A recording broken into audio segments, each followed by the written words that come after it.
নমস্কার, শুভ সন্ধ্যা। র্যাপিড টাইমসে আপনাদের সকলকে স্বাগত। সারাদিনের সমস্ত খবর নিয়ে আমি দিয়া।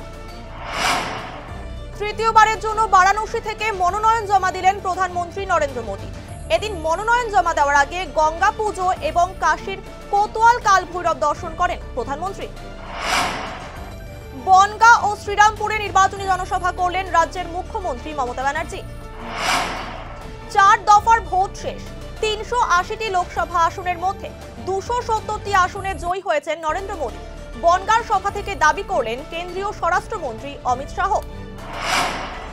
নৃত্যশিল্পীকে ধর্ষণের অভিযোগ রাজ্যপাল সিভি আনন্দ বোসের বিরুদ্ধে। পুলিশের তদন্ত রিপোর্ট জমা পড়ল নবান্নে।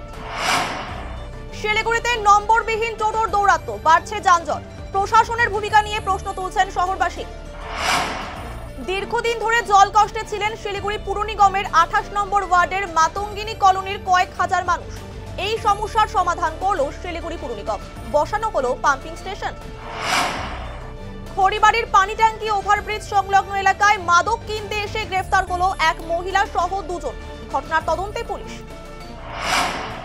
নকশালবাড়ি আশ্রম সংলগ্ন একটি পুকুরে স্নান করতে গিয়ে জলে ডুবে মৃত্যু হলো এক স্কুল পড়ুয়ার। শোকের ছায়া নেমে এসেছে এলাকায়।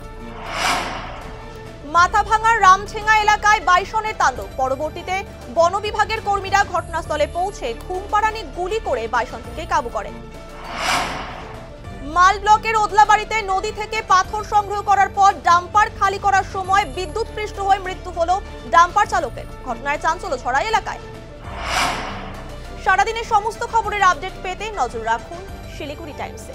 শিলিগুড়ি টাইমসের খবর আপনারা পেয়ে যাবেন শিলিগুড়ি টাইমসের ইউটিউব, এক্স হ্যান্ডেল, থ্রেডস এবং ইনস্টাগ্রাম পেজে।